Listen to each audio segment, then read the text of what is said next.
The data shows a drop in exports south for the fourth straight month. These people are supposed to be packing the spuds for shipping, but these days there's no point.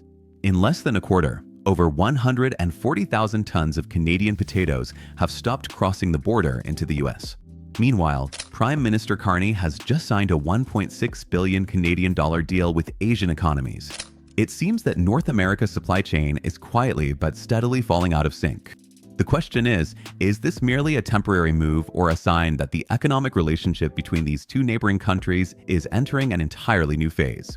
Stay with us until the end of the video because what's happening to potatoes today could be the prelude to what happens to meat, grain, and even America's central role in the global supply chain tomorrow. Before we begin, please note this video is created for the purpose of social analysis based on publicly available information and various academic perspectives. We do not draw conclusions nor do we endorse or oppose any organization, policy, or individual. Our goal is to spark reflection and let viewers form their own opinions.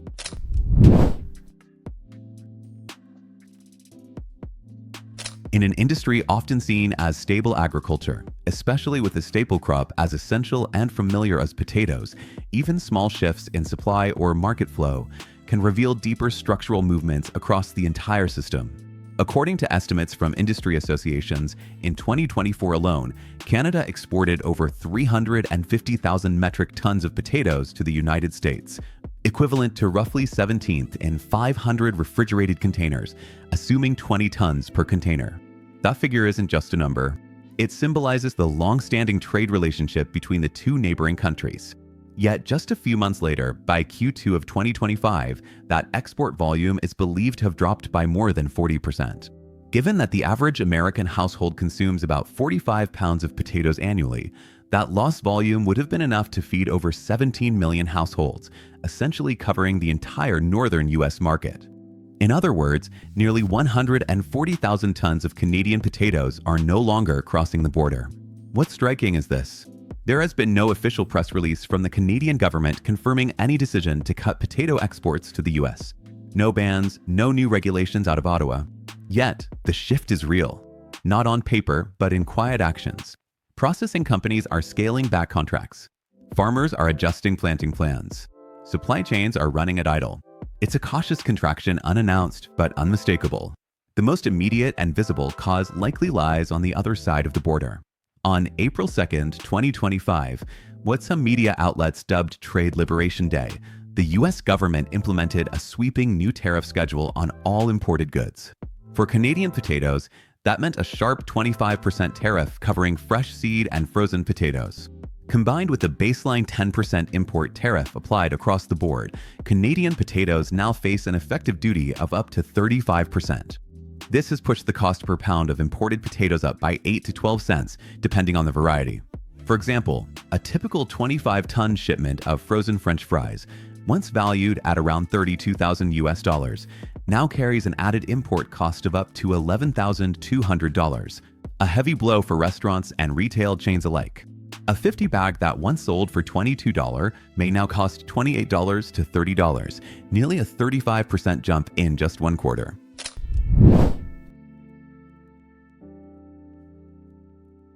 For consumers, the impact is felt directly at the table. A serving of fries that once cost $3.50 might now be priced at $5.25. That kind of price hike is forcing many restaurants to adjust menus or reduce portion sizes. The same $10 that once bought nearly 3 servings now barely covers 1.5. But this story doesn't end at the diner counter. It ripples through the entire agricultural value chain.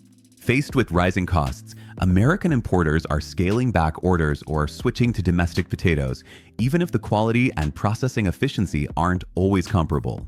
This directly affects Canadian processors, companies like McCain and Cavendish, who heavily depend on the US market.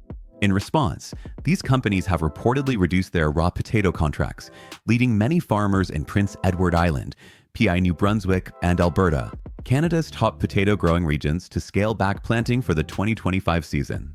According to industry sources, yields at some mid-sized farms may drop by 15–25%, not due to lack of land or labor, but due to a lack of demand. A local restaurant owner in Minnesota shared that since April of this year, orders from his Canadian potato supplier abruptly stopped, not due to a dispute, but because of a sudden 25% tariff hike that made importing unprofitable. He was forced to switch to domestic potatoes about 25% more expensive and lower in quality. The fries turned soggy, oily, and unevenly cooked. As a result, the cost per bag of potatoes climbed from $12 to $16, and the price per serving of fries rose from $350 to $5.25. Predictably, customers began complaining and revenue dropped. This isn't just a concern for one small area. Many food distributors in states like North Dakota and Wisconsin, formerly reliant on Canadian supply from PI or Alberta, are renegotiating entire contracts with American farms. Some had to halt potato distribution completely for a while due to quality and price issues. Smaller chains have even removed potato-based menu items temporarily. Even large chains such as McDonald's and Wendy's are reportedly facing pressure as key suppliers like McCain and Lamb Western can no longer maintain previous pricing.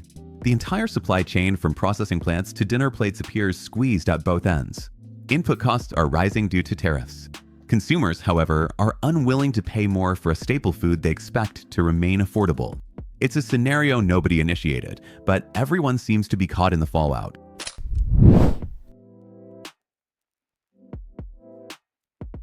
However, from the Canadian perspective, this isn't just a lost market. It could also be a pivot point. In PI, where over 65% of potato production typically heads to the US, many farmers are now choosing to sell domestically or shift to shorter supply chains, moving from bulk containers to 5-kilo retail bags for local supermarkets. This not only increases value per pound, but also supports small-scale processing and packaging operations scattered throughout rural communities. For Canadian consumers, the decreased export volume may actually help stabilize domestic supply and cushion the blow from cross-border supply chain disruptions. Where a 5B bag of fresh potatoes once sold for $4.99. The current price hovers around 454.99 Canadian dollars, avoiding the sharp increases seen in red meat or imported grains. Another unexpected bright spot: surplus potatoes are being diverted to local food programs, food banks, community kitchens, and relief efforts in places like New Brunswick and Manitoba. Initiatives are underway to buy excess potatoes at subsidized prices and distribute them to low-income households.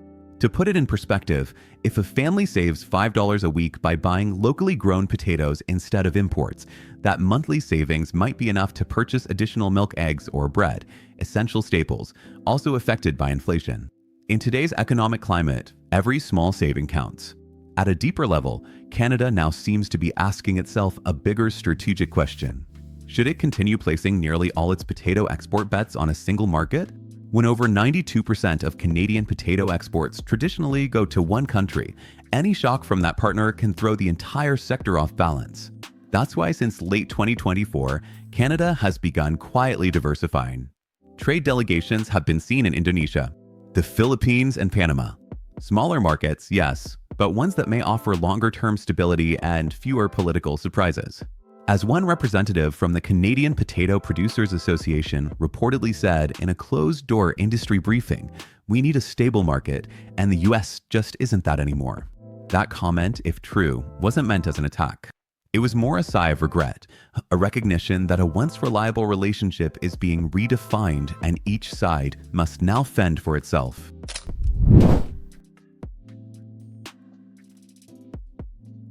In 2025, Prime Minister Carney signed a $1.6 billion CED agricultural trade deal, emphasizing processed and premium products, marking a strategic shift from reliance on the US market. Japan, South Korea, and Indonesia emerged as key partners. Japan is expanding its market for Canadian processed potato products, like frozen French fries, through companies like McCain. South Korea, despite barring fresh potatoes due to quarantine rules, shows strong interest in processed foods.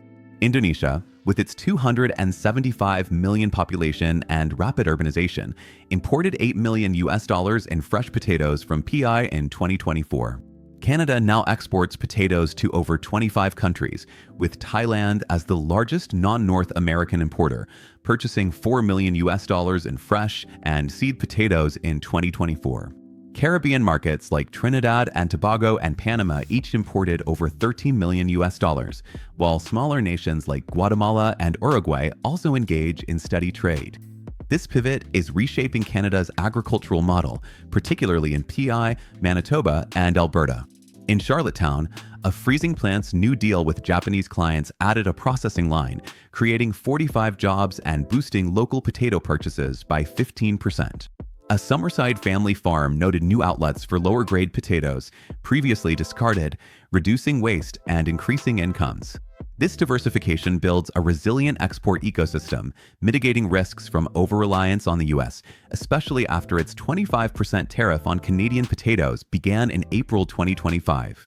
Asia's growing consumer base offers opportunities, but challenges persist.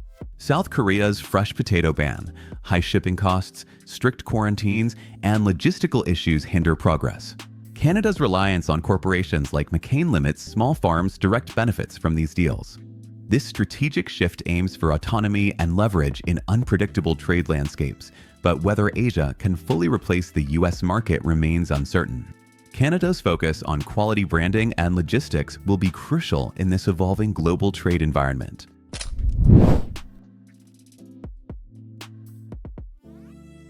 So the question remains, if one side raises tariffs, the other cuts, contracts, and farmers scale back production. Do we really need an official statement to confirm that the bond is fraying? Perhaps not.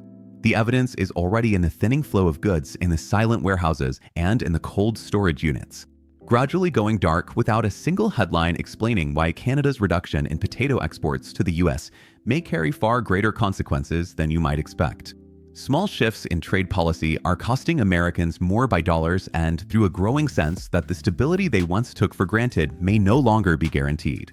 And if even something as unassuming as a potato is no longer a sure thing, what else can we